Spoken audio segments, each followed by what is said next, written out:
Good evening. I'm Monty Torres. And I'm Liz Gonzalez. Thank you so much for joining us tonight.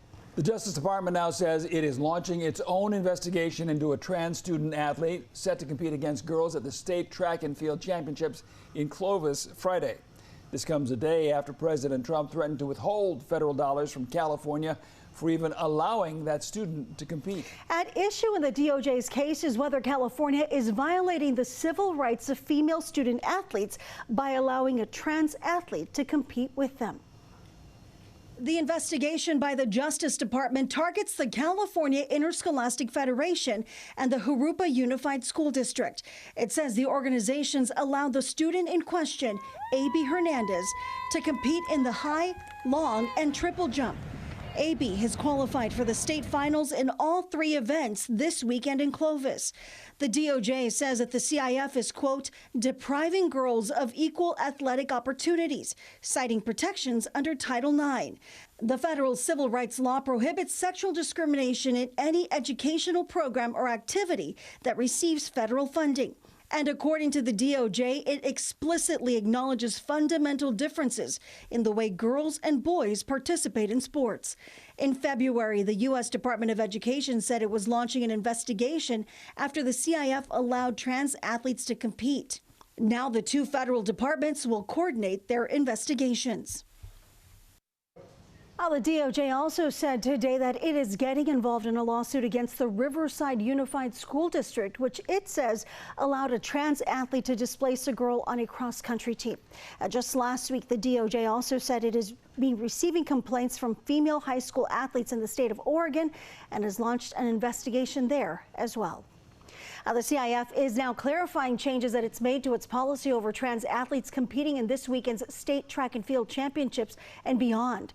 It is now allowing biological females who would have earned the next qualifying spot for the state meet at their section's qualifying events to compete. On Friday, if necessary, any biological female who would have earned the next qualifying spot in the high jump, triple jump, and long jump events will still advance to the finals. And any biological female who would have earned a specific placement on the podium will also be awarded a medal for that place. Now, this means that if A.B. Hernandez places first, second, or third, there will be another biological female who will also earn the same spot. Even with those policy changes, we're hearing from parents who still plan to be at the championships in Clovis to make their voices heard. Tonight, we dive right in on how they plan to do that and why some say there is a bigger issue at play beyond the issue of trans student athletes. Fox 26 News reporter Myra Franco continues our coverage tonight. She joins us live from Buchanan High School in Clovis with more. Myra? We're told parents are planning to protest here this weekend at Buchanan High School, and now other organizations are coming to the trans athletes' defense. This is nothing new. What we're seeing that's new is unfortunately the attacks against transgender youth from Donald Trump and his base. Within days, the CIF Track and Field Championships will take the center stage at Veterans Memorial Stadium in Clovis. But with it comes a simmering controversy. We all want kids to be able to play sports, to participate in sports, and we all understand the sports need to be fair. That has never been the question. George Reyes Salinas, a spokesperson for Equality California, a civil rights group, is speaking in support of transgender female athletes in girls' sports. They are putting this target on them for bullying and harassment, not only in schools, but also online, and especially when it's being highlighted in news. A.B. Hernandez, a transgender athlete from Yorba Linda High School, is set to compete this weekend, and those opposed to her competing say they are planning to protest. I hope a lot of parents show up. Maria Carrillo, a mother from Riverside County, says her stance is not about targeting trans athletes, but about advocating for a fair competition. This is a stand that, hey, this is not offensive. This is biological truth, and we are not trying to bully the student. We are trying to make a stand for those in leadership. Although she doesn't have a child competing, she says she is making the drive to Clovis to stand with others on this issue. She says she does not want her child to go through this in the future and doesn't like to see opportunities taken away from biological girls. At the same time, those on the other side of this aisle say their voices need to be heard too. The trans athletes watching this right now, it's really important for them to know that people have their back. People are there to speak on their behalf, to work for their freedoms, to be accepted. We're not turning our backs on them. Carrillo says if parents are planning to protest this weekend, she hopes it's not to shout or bully at the athlete. However, she says they might want to instead wear a shirt to kind of signal what they stand for. Live in Clovis, I'm Myra Franco, Fox 26 News. All right, thank you, Myra. In the meantime, we'd like to know what you think. Even though CIF updated its rules, should a biological male be allowed to compete in any female competition? Yes or no? Just chime in with your answer on our website. All you have to do is search KMPH.com or scan the QR code you see there on your screen.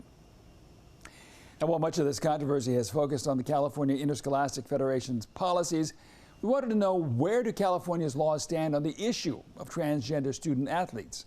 Fox 26 reporter Cristina Rodriguez breaks down the law as it currently stands. I'm a mom who ran for school board because of issues like this, with girls not having privacy and fairness in their sports and all the crazy stuff going on with kids.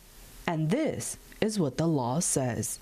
AB 1266, also known as the School Success and Opportunity Act, was signed into law by Governor Jerry Brown in 2013. The bill restates anti-discrimination laws that already existed, clarifying the rights of transgender students in public schools. Here's where it gets complicated.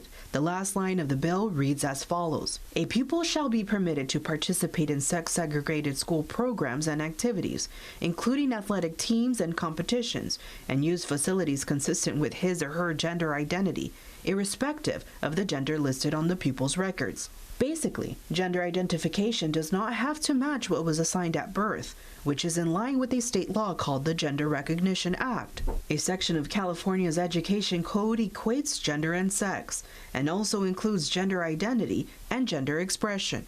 The same section defines gender expression as a person's gender-related appearance and behavior, whether or not they're stereotypically associated with the person's assigned sex at birth. Now, how has the CIF handled this in the past? According to guidelines posted to the agency's website, all students are allowed to compete in CIF activities consistent with their gender identity as long as they have been granted eligibility to participate in interscholastic sports. Cristina Rodriguez, Fox 26 News. The controversy over the participation of a trans student athlete was set off by a post from President Trump yesterday morning on his Truth Social platform. In that post, he said he was going to speak with Governor Newsom to find out, quote, which way he wants to go. Now we're learning the two still haven't talked. In fact, the governor's office said that he did receive a call from President Trump yesterday afternoon, but the governor was attending an event and was not able to connect with him.